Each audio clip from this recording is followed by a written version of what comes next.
Je me tenais devant le miroir de ma chambre d'hôtel, lissant les plis de ma robe d'été. Le tissu jaune vif épousait mes courbes, et la douce brise qui soufflait par la fenêtre ouverte faisait danser les rideaux. J'étais à Santorin, en Grèce, pour des vacances que j'avais planifiées sans mon mari, Marc. Le simple fait de penser à lui me nouait l'estomac, mais je repoussais cette pensée. Ce voyage ne le concernait pas. Il s'agissait de moi, de redécouvrir la femme que j'étais avant le mariage, avant les mensonges, avant la souffrance. Je m'appelle Sarah. À 32 ans, j'étais prête à retrouver une partie de moi-même. Marc et moi étions mariés depuis 6 ans, mais les 2 dernières années avaient été marquées par une lente dégradation de notre relation. J'avais trouvé des textos sur son téléphone, des messages envoyés tard le soir à une certaine Lisa, des mots coquins qui me piquaient comme des aiguilles. Il jurait que ce n'était rien, qu'il ne m'avait jamais trompé, mais la confiance était rompue. Je ne l'ai pas confronté à nouveau. À la place, j'ai organisé ce voyage, une escapade de 10 jours pour me vider la tête et, peut-être, juste peut-être, retrouver l'étincelle que j'avais perdue. Mais il y avait une autre raison à ce voyage, une raison que je n'avais avouée à personne, pas même à ma meilleure amie, Emma. J'étais là pour voir James. Mon cœur battait la chamade à la simple évocation de son nom. James était mon petit ami à l'université, celui qui me faisait rire jusqu'à en avoir mal aux côtes, celui qui m'embrassait sous les étoiles et me donnait l'impression d'être la seule femme au monde. Nous étions sortis ensemble pendant 2 ans à l'université, de manière folle et imprudente, jusqu'à ce que la vie nous sépare. Il avait déménagé à Londres pour son travail, et je suis restée à Boston. Nous avions promis de rester en contact, mais le temps et la distance en ont décidé autrement. Le mois dernier, cependant, tout a changé. Je faisais défiler les réseaux sociaux, passant le temps sans réfléchir, quand j'ai vu son nom apparaître. James avait commenté la publication d'un ami commun sur Santorin, disant qu'il y serait en juillet. Mon cœur s'est arrêté. Je ne lui avais pas parlé depuis des années, mais les souvenirs me sont revenus en masse, son sourire en coin, la sensation de ses mains sur ma taille, nos discussions tardives sur nos rêves. Avant de pouvoir trop réfléchir, je lui ai envoyé un message. « Salut, l'inconnu. Santorin, hein ? Je pense y aller aussi. » À ma grande surprise, il m'a répondu en quelques minutes. « Sarah, incroyable.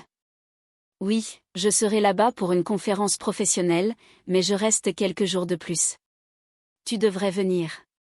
Ce serait génial de se revoir. » Se revoir ? Ces mots avaient tellement de poids. Je savais qu'il ne s'agissait pas seulement d'un café et d'une conversation banale. Il y avait une affaire inachevée entre nous, une étincelle qui n'avait jamais complètement disparu. Je lui ai dit que je serais là, et nous avons échangé nos numéros, échangeant des SMS pendant des semaines. Plus le voyage approchait, plus je me sentais à nouveau comme une adolescente étourdie. Mais je ressentais aussi de la culpabilité, un nœud lourd dans ma poitrine. Après tout, j'étais mariée, même si Marc m'avait trahi le premier. J'ai secoué la tête pour chasser ce sentiment de culpabilité. C'était mon moment. J'ai attrapé mon sac à main, enfilé mes sandales et suis sortie. Les rues de Santorin étaient un rêve, des bâtiments blanchis à la chaux avec des dômes bleus, des chemins pavés et l'étendue infinie de la mer Égée scintillant sous le soleil.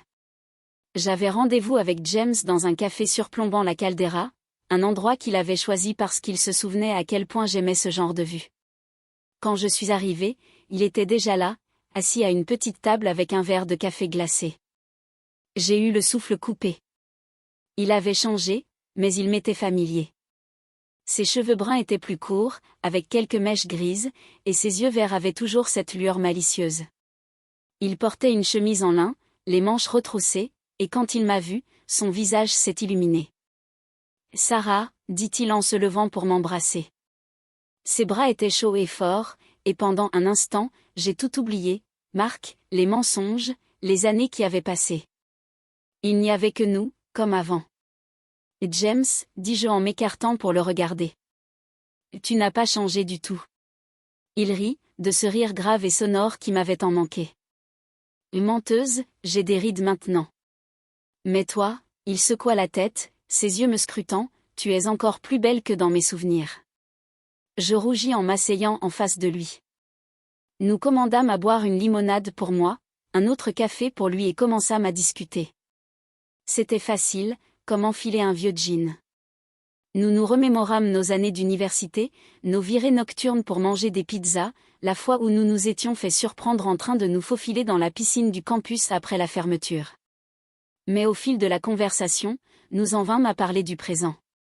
Il me parla de son travail de graphiste, de ses voyages à travers le monde, mais aussi du fait qu'il ne s'était jamais installé nulle part. Je lui parlais de mon travail d'enseignante, de mon amour pour mes élèves, avec hésitation, de mon mariage. Marc, c'est compliqué, dis-je en remuant ma limonade. Les choses ne vont pas très bien depuis un certain temps. James se pencha en avant, le regard doux mais inquisiteur. Je suis désolée, Sarah. Tu ne mérites pas ça. J'ai haussé les épaules, essayant de minimiser la situation. C'est comme ça. Et toi, tu n'as personne de spécial dans ta vie? Il hésita, puis secoua la tête. Il y a eu des gens, mais personne qui soit resté. Je suppose que j'ai toujours été un peu vagabond. La façon dont il le disait, la façon dont ses yeux s'attardaient sur les miens, faisait battre mon cœur à toute vitesse. Je savais ce qui se passait. La tension entre nous était chargée, comme un orage prêt à éclater. J'aurais dû m'arrêter là, changer de sujet, rester prudente, mais je ne voulais pas être prudente. Je voulais me sentir à nouveau vivante. « Tu veux marcher ?» demanda-t-il, rompant le silence. J'acquiesçai, et nous quittâmes le café, laissant derrière nous le brouhaha chaleureux des conversations. Les rues étroites d'Oya se déployaient comme une peinture, les murs blanchis à la chaux brillant dans la douce lumière du crépuscule. Le soleil se couchait à l'horizon, drapant le ciel de nuances de rose, d'orange et d'or, comme si le monde lui-même retenait son souffle. L'odeur du sel et du jasmin en fleurs flottait dans l'air, se mêlant au parfum subtil des fruits de mer grillés provenant d'une taverne voisine. Nous déambulâmes lentement, nos pas synchronisés sur les chemins pavés. Parfois, nos épaules se frôlaient, envoyant de petites décharges électriques le long de ma colonne vertébrale. Nous parlions de tout et de rien, des touristes qui prenaient des photos du coucher de soleil, de la mer qui semblait infinie d'ici, des petits souvenirs insignifiants auxquels nous n'avions pas repensé depuis des années. Il y avait des pauses, des silences confortables qui nous faisaient nous sentir chez nous. Puis, sans un mot, James me prit la main. Je ne le repoussai pas. Je ne pouvais pas. La chaleur de son contact était comme un rayon de soleil après un long hiver. Cela semblait juste, comme si j'avais retenu mon souffle pendant des années et que je venais seulement de me rappeler comment expirer. Lorsque nous atteignîmes une terrasse tranquille creusée dans la falaise, le ciel avait pris une teinte violet foncé, et les premières étoiles commençaient à scintiller au-dessus de nos têtes. Sous nos pieds, les vagues venaient doucement se briser contre les rochers, une berceuse qui n'appartenait qu'à nous. Le monde s'était figé, comme s'il savait que ce moment n'était pas destiné à être partagé. James se tourna vers moi, son visage à moitié éclairé par la lune, à moitié ombragé par les souvenirs.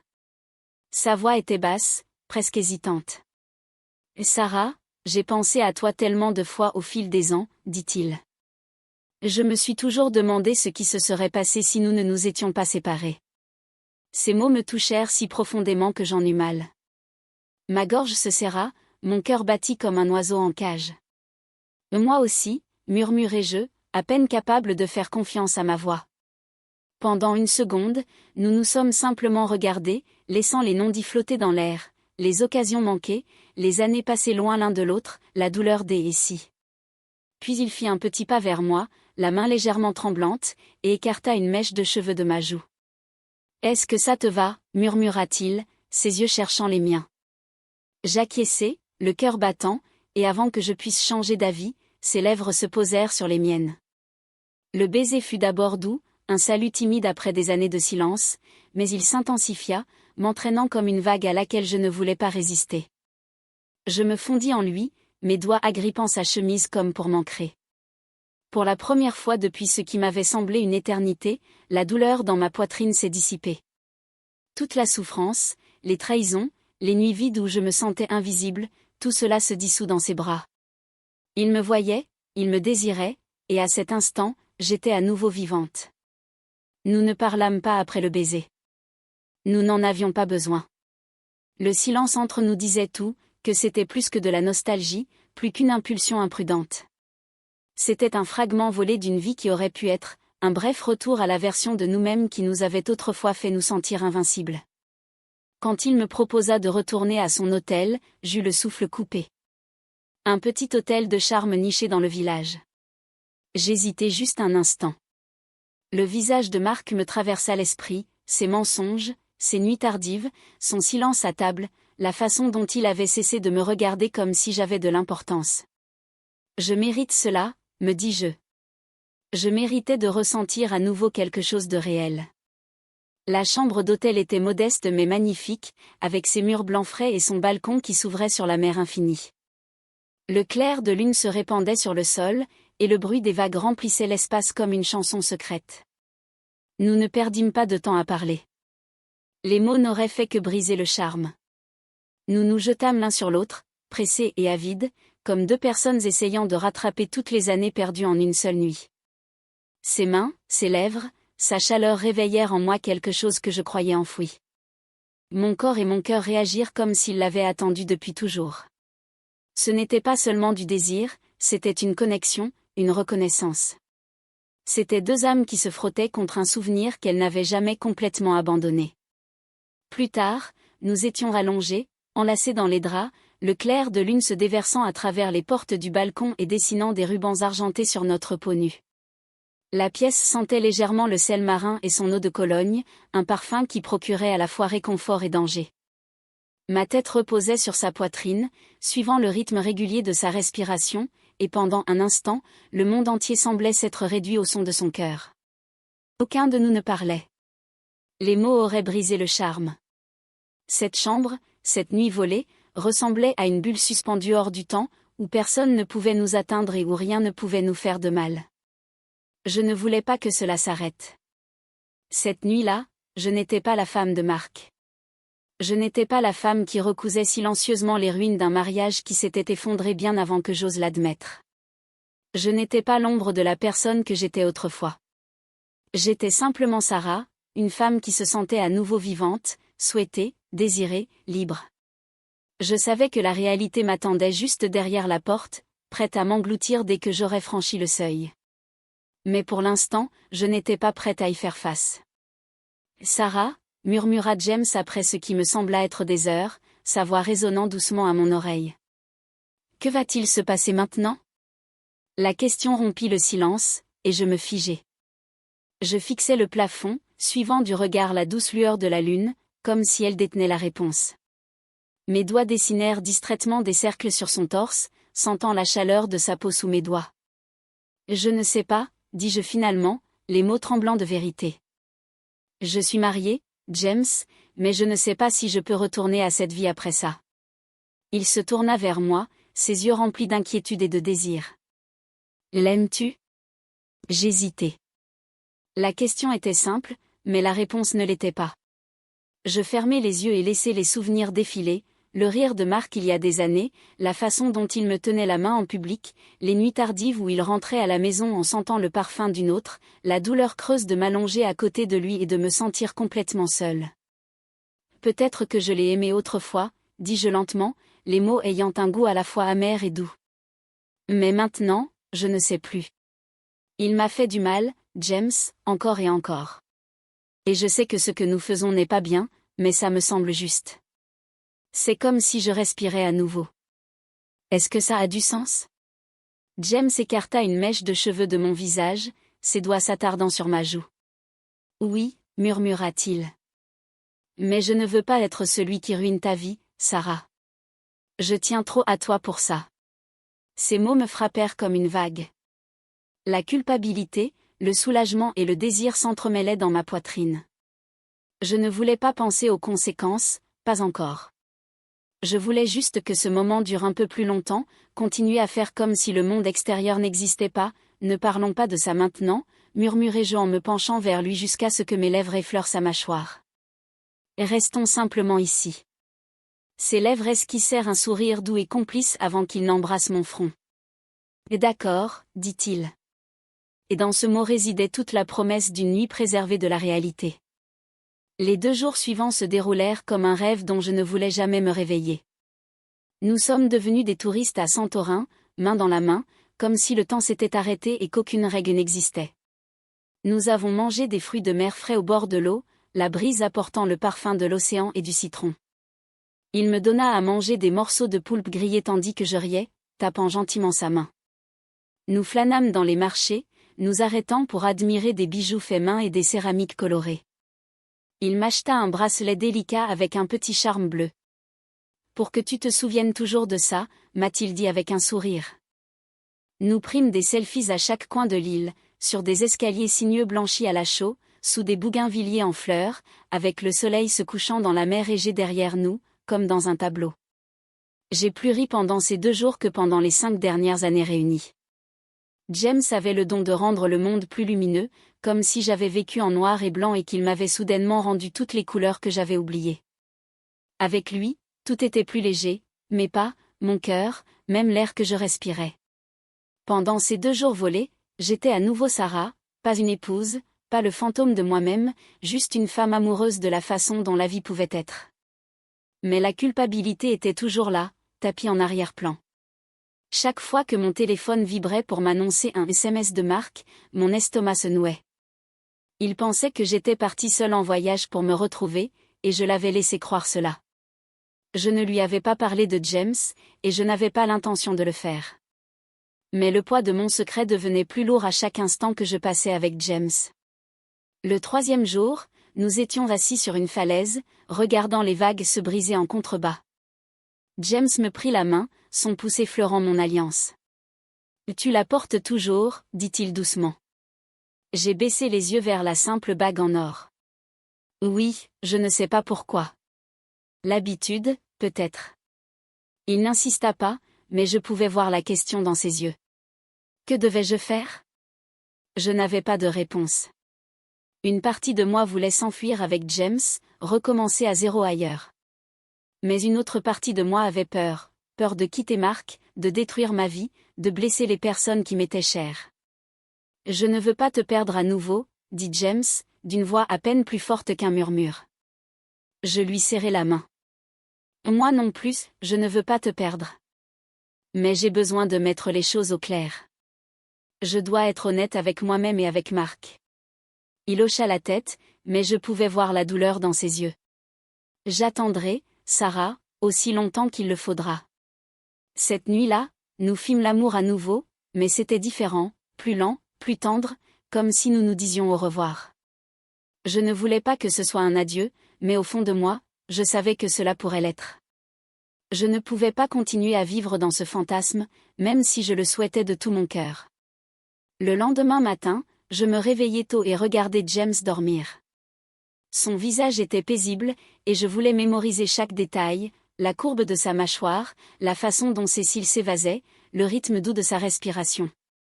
Je me glissai hors du lit, prenant soin de ne pas le réveiller, et laissai un mot sur la table de chevet. « James, je dois rentrer chez moi et affronter ma vie. Je n'oublierai jamais cela. Je t'appellerai bientôt. Je t'aime, Sarah. » Le vol de retour vers Boston fut long et calme. Je regardais par le hublot, repassant chaque instant du voyage dans ma tête. Je ne regrettais pas ce que j'avais fait avec James. C'était mal, mais c'était aussi la première fois depuis des années que je me sentais aussi vivante. Pourtant, je savais que je ne pouvais pas continuer à fuir mes problèmes. Je devais affronter Marc, déterminer si notre mariage valait la peine d'être sauvé ou s'il était temps de lâcher prise. Quand je suis entrée dans notre appartement, Marc m'attendait. Il avait l'air fatigué, les yeux rougis.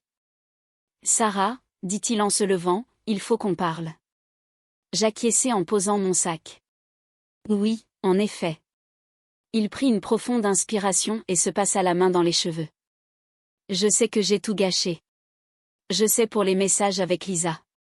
Je te jure qu'il n'y a rien eu de physique, mais c'était mal. J'ai été un mari épouvantable, et je suis vraiment désolée. » Ces mots me prirent au dépourvu, comme une rafale de vent soudaine par une journée calme. Pendant un instant, je me contentais de le regarder, essayant d'assimiler ce qu'il venait de dire. Je m'attendais à ce qu'il nie tout, à ce qu'il se retranche derrière les murs derrière lesquels il se cachait toujours, armé d'excuses et de demi-vérités.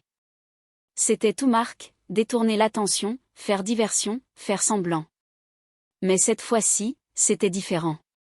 Sa voix était ferme mais tremblante, et ses yeux, d'habitude si méfiants, étaient grands ouverts, empreints d'une vulnérabilité que je n'avais pas vue depuis des années. Quelque chose se tordit en moi, un sentiment de culpabilité aiguë et inattendue pour ce que j'avais fait avec James. Son rire, ses mains, la façon dont je m'étais laissé aller à oublier mon mariage pendant un moment, tout cela défilait dans mon esprit comme une bobine de culpabilité. J'avalais ma salive et refoulais cette culpabilité au plus profond de moi, là où je gardais toutes les choses auxquelles je n'étais pas prête à faire face. Il ne s'agissait pas encore de moi. Il s'agissait de nous, des décombres dans lesquels nous nous trouvions et de décider s'il valait la peine de les reconstruire. Je ne sais pas si je peux te faire confiance à nouveau, Marc, murmurai-je, la voix brisée comme du verre. Je veux vraiment. Mais cela va prendre du temps. Beaucoup de temps. Marc acquiesça lentement, sa pomme d'Adam bougeant tandis que des larmes lui montaient aux yeux. Il ne les essuya pas. Je ferai tout ce qu'il faut, Sarah, dit-il d'une voix rauque. Je t'aime. Je n'ai jamais cessé de t'aimer. Je voulais lui répondre, laisser les mots combler le fossé qui nous séparait, mais mes lèvres refusaient de bouger. Je ne pouvais pas encore. À la place, je lui fis un petit signe de tête tremblant. Alors, essayons, dis-je. Thérapie, honnêteté, tout ce qu'il faudra. Ce n'était pas une promesse éternelle. C'était une trêve fragile, une bougie vacillante dans une tempête, mais c'était un début. Les semaines suivantes se déroulèrent dans un brouillard d'incertitude. Chaque matin, je me réveillais avec un poids sur la poitrine, et chaque soir, je m'endormais en me demandant si nous étions assez forts pour survivre à la vérité que nous ne disions pas entièrement. Marc et moi commençâmes une thérapie, et ce fut brutal. Il y avait des jours où je quittais le cabinet du conseiller, les mains tremblantes, les yeux gonflés d'avoir pleuré. Nous décollâmes les couches de notre mariage comme du vieux papier peint, exposant les fissures et les dégâts causés par l'eau en dessous, les ressentiments, les trahisons, tous les petits moments où nous nous étions déçus en silence. Pendant tout ce temps, James me hantait. Je pensais à lui constamment, la chaleur de son sourire, la façon dont son rire semblait atteindre mon cœur et réveiller quelque chose en moi.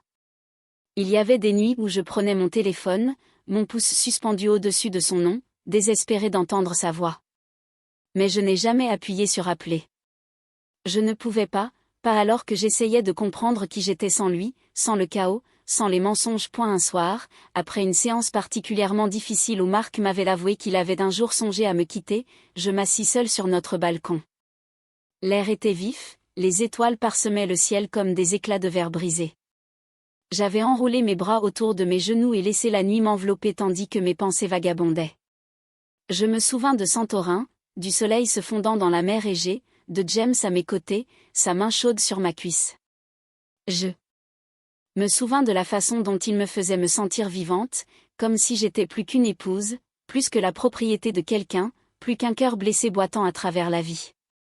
Avec James, j'étais Sarah, juste Sarah, une femme qui pouvait rire librement, désirer avec audace et ressentir pleinement. Je ne savais pas si je le reverrais un jour. Peut-être que notre histoire était terminée, belle mais brève, comme un orage d'été qui laisse la terre imprégnée de l'odeur de la pluie. Ou peut-être que le destin n'en avait pas encore fini avec nous. Je n'avais pas les réponses, et pour la première fois, cela ne me dérangeait pas. Ce que je savais, c'était que j'étais toujours là, que je respirais encore, que je me battais encore pour moi-même. Et quoi qu'il arrive ensuite, la rédemption de Marc, le souvenir de James ou une vie qui m'appartienne entièrement, j'étais prête à y faire face. Pas pour Marc, pas pour James, mais pour moi.